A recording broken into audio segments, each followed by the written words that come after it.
Angle of elevation और दूसरा है angle of depression. Normal side से आपने डोन देखा तो this is the angle of depression, this is the theta, this is the angle of elevation. आपने normal view से एलिवेट किया ऊपर के। बच्चे क्या करते हैं नॉर्मली एंगल ऑफ डिप्रेशन यहां पे बना देते हैं, ये पैरेलल है ना। तो ये इंट्रोडक्शन टू ट्रिग्नोमेट्री के बाद अब नेक्स्ट चैप्टर है एप्लीकेशन ऑफ ट्रिग्नोमेट्री।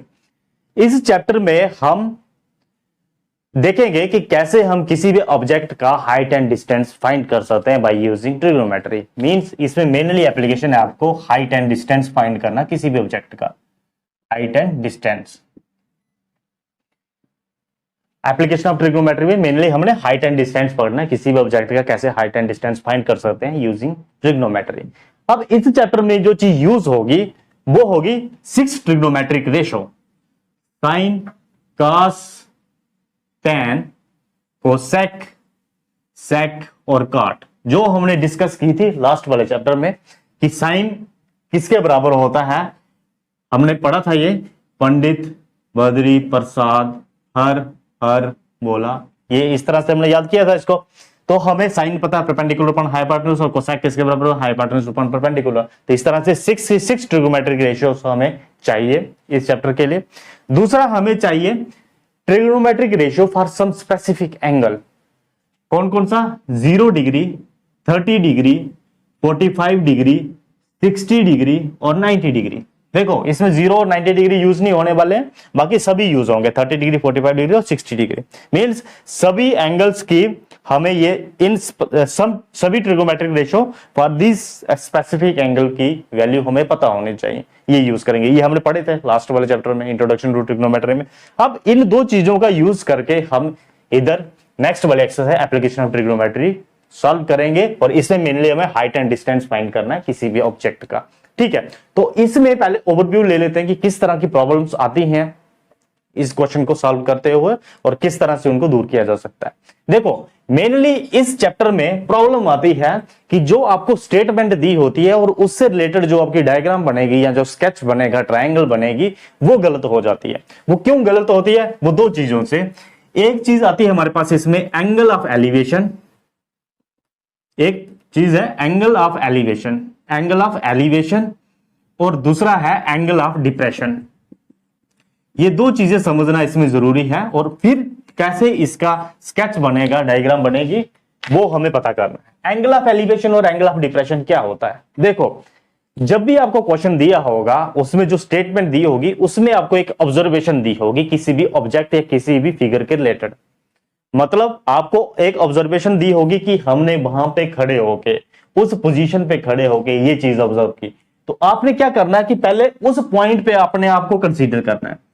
उस पॉइंट पे, जिस पॉइंट पे भी बोला कि ग्राउंड पे खड़े हैं, किसी बिल्डिंग के टॉप पे खड़े हैं, हिल पे खड़े हैं, या किसी बिल्डिंग के सेंटर वाले फ्लोर पे खड़े हैं, ठीक है ना, विंडो से देख रहे हैं, हेलीकॉप्टर से देख रहे हैं, तो आपको पहले उस पॉइंट पे अपने आप को ऑब्जर्व करना है। उस पॉइंट पे अपने आप को ऑब्जर्व करके मतलब उधर अपने आप को बिठाना है, ठीक है, कि आप ही उस चीज को ऑब्जर्व कर रहे हो। फिर आपने क्या करना है कि जैसे आप किसी भी पोजीशन पे खड़े होके उस चीज को ऑब्जर्व कर रहे हो, तो आपकी पहले नॉर्मल व्यू क्या होगा? आपका एक स्ट्रेट लाइन का व्यू होगा कि उस पोजीशन पे आप सिर्फ नॉर्मली हॉरिजॉन्टल लाइन में आप अपने आप को देख रहे हो, कि आपकी आंखें नॉर्मल हॉरिजॉन्टल लाइन में है। तो आपने सबसे पहले उस पॉइंट से एक हॉरिजॉन्टल लाइन ड्रा करनी है with respect to ground. Ground से बिल्कुल पैरेलल लाइन, जहां पे आप खड़े हो, ग्राउंड पे खड़े हो तो ग्राउंड पे आ जाएगी। अगर आप बिल्डिंग पे खड़े हो, ऊपर टॉप पे खड़े हो, कहीं पे भी खड़े हो, उधर से आपको हॉरिजॉन्टल लाइन बनानी है। ठीक है, ये आपका नॉर्मल व्यू हुआ। फिर उस पॉइंट पे खड़े होके आपको वो क्वेश्चन क्या बोल रहा है, वो स्टेटमेंट क्या बोल रही है कि आपने उस पॉइंट पे आपने अपने व्यू को एलिवेट किया या अपने व्यू को डिप्रेस किया। मींस आपकी ऑब्जर्वेशन आप कहां पे है। सपोज करो आप बिल्डिंग के टॉप पे खड़े होके आप ग्राउंड में कुछ देख रहे हो। आप, ये आपकी बिल्डिंग आ गई और आप बिल्डिंग के टॉप पे खड़े हो और उधर से आपने किसी ग्राउंड पे किसी ऑब्जेक्ट को ऑब्जर्व कर रहे हो। मींस यहां से आप सीधा नीचे की तरफ देख रहे हो, तो अब आपकी नॉर्मल साइड से आपने डिप्रेस किया, तो this is angle of depression. आपने कितने डिग्री डिप्रेस किया, this is known as angle of depression. Mean normal side से आपने डोन देखा, तो this is the angle of depression, this is the theta. बात समझे? अगर आप बिल्डिंग के टॉप पे खड़े हो और सपोज करो आप आसमान में कोई चीज को देख रहे हो, किसी पक्षी को ऑब्जर्व कर रहे हो या पतंग को, काइट को ऑब्जर्व कर रहे हो, ठीक है, तो आपने नॉर्मल साइड से अबव देखा, सपोज करो काइट या पक्षी यहां पे है, तो आपने यहां से यहां की तरफ ऑब्जर्व किया, ठीक है, इसको सीधा बनाना आपको, ठीक है। तो this is the angle of elevation, आपने नॉर्मल व्यू से एलिवेट किया ऊपर की तरफ, कितने डिग्री किया, this is angle of elevation. बात समझे? तो एंगल ऑफ एलिवेशन और एंगल ऑफ डिप्रेशन पहले सबसे पहले आपको फाइंड करना, वो सबसे इंपॉर्टेंट होगा, फिर उसके लेटर फिगर बनेगी। सपोज करो आपने ये डिप्रेशन वाला एंगल था, किसी ऑब्जेक्ट को देख रहे हो, सपोज करो कोई गाड़ी जा रही है नीचे, है ना, सड़क पे गाड़ी जा रही है, उसको आप देख रहे हो और आपका एंगल ऑफ डिप्रेशन ये बना, और ये आपकी बिल्डिंग का बॉटम है ना, ग्राउंड पे। इस बिल्डिंग के बॉटम से सपोज करो यहां पे इतनी दूरी पे ये गाड़ी थी, ठीक है, और आपको पता है आपकी बिल्डिंग की हाइट कितनी है, आप बिल्डिंग की हाइट पता है आपको, सपोज करो, है ना, बिल्डिंग की हाइट पता है, और आपको पूछता कोई कि आपके बिल्डिंग के बॉटम से इस कार का कितना डिस्टेंस है या इस व्हीकल का कितना डिस्टेंस है, वो आप फाइंड कर सकते हो। वो कैसे फाइंड कर सकते हैं? आपके पास एंगल है, कितने एंगल पे आपने डिप्रेस किया था नॉर्मल व्यू से, दिस इज द थीटा।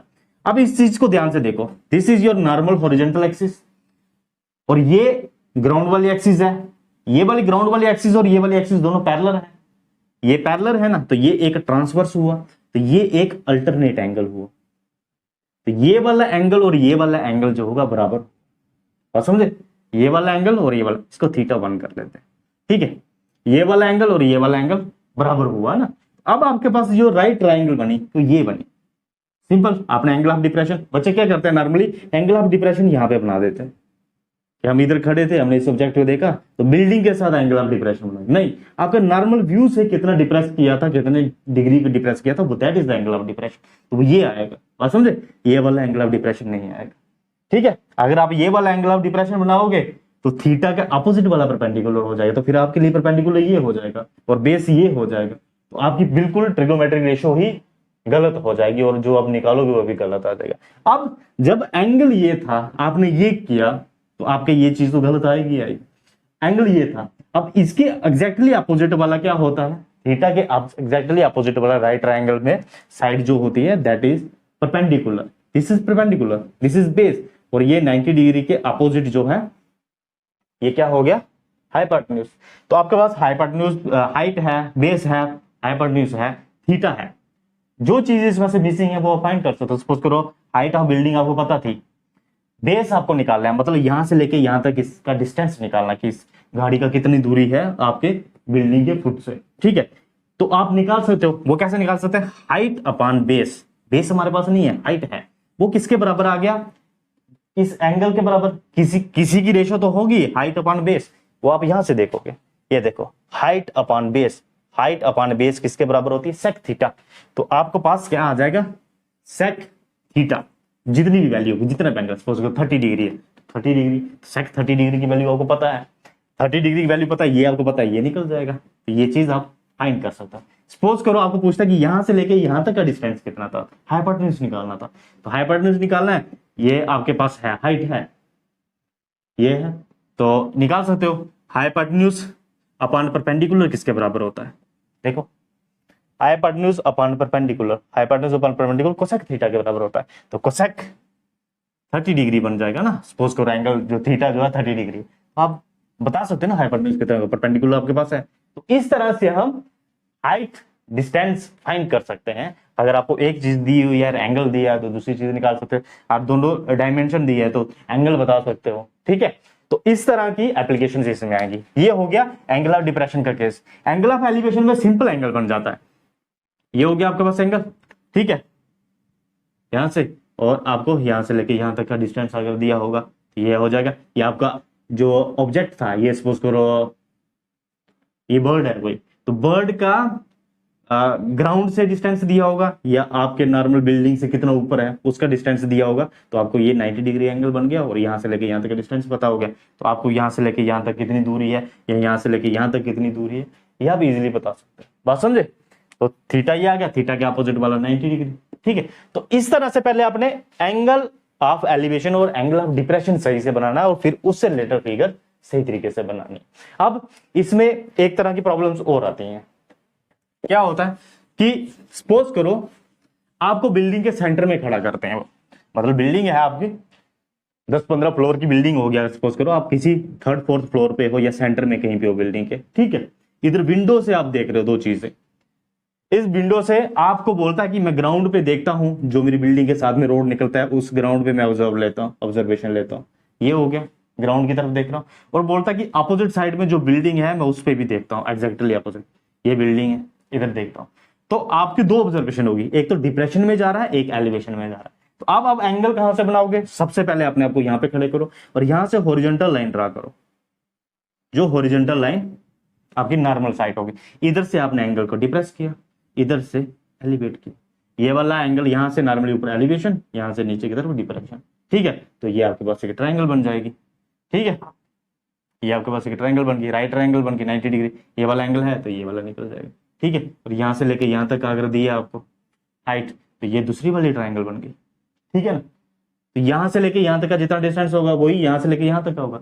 अगर इस ट्रायंगल से आपको ये वाला डिस्टेंस पता चल जाए तो आपको ये वाला डिस्टेंस पता चल जाएगा, ये वाला डिस्टेंस पता चल गया, यहां से लेके यहां तक डिस्टेंस बता सकते हैं, यहां से लेके यहां तक का, यहां से लेके यहां तक का, कुछ भी आप फाइंड कर सकते हैं अगर ये वाला एंगल दिया, ठीक है। तो इस तरह की आपको ओवरऑल प्रॉब्लम आएगी। सिंपली आपको एंगल ऑफ एलिवेशन और एंगल ऑफ डिप्रेशन सही तरीके से बनाने आने चाहिए। तो आपने कुछ नहीं करना, अपने आप को उसी पॉइंट पे खड़े कर देना और अपनी नॉर्मल साइड ऑब्जर्व करनी है कि नॉर्मली मेरा हॉरिजॉन्टल व्यू ऐसा होगा, उधर से मैंने डाउन देखा या उधर से मैंने अप देखा, और किस तरह की आप ट्रायंगल बनेगी, बात समझे। तो इसमें मेनली यही प्रॉब्लम्स आने वाली है और ये चीजें आपने याद रखनी है। तो ये पूरी एक्सरसाइज निकल जाएगी और ये सबसे इजी एक्सरसाइज है पूरे मैथ में। ये चैप्टर जो है सबसे इजी है, इसमें एक ही एक्सरसाइज है एप्लीकेशन ट्रिग्नोमेट्री, और सबसे इजी है, इसमें कुछ भी नहीं करना, सिर्फ आपको इस चीज का ध्यान रखना और आप सारे क्वेश्चन सॉल्व कर सकते हो इजीली, अगर आपको साथ में ये वाले एंगल्स भी पता होंगे कि किस तरह से निकालते हैं। और ये लास्ट एक्सरसाइज लास्ट चैप्टर में हमने डिस्कस किया था कि इनको कैसे याद रख सकते हैं, अब उनको देख सकते हो, ठीक है। याद कर लो, इसमें मेनली 30 डिग्री 45 डिग्री और 60 डिग्री ही काम आने वाला है, क्योंकि 0 डिग्री और 30 डिग्री का एलिवेशन और डिप्रेशन आपको नहीं आएगा राइट ट्रायंगल में नॉर्मली, ठीक है। तो 3 एंगल्स के लिए सारी वैल्यू याद रखनी है, तो एक ही रखोगे बाकी सभी की निकाल सकते हो आप, ये मैंने आपको बताया था कैसे कर सकते हैं, ठीक है। तो ये है इस चैप्टर में, आप इसकी एक्सरसाइज को सॉल्व करते हैं, ठीक है। चलो।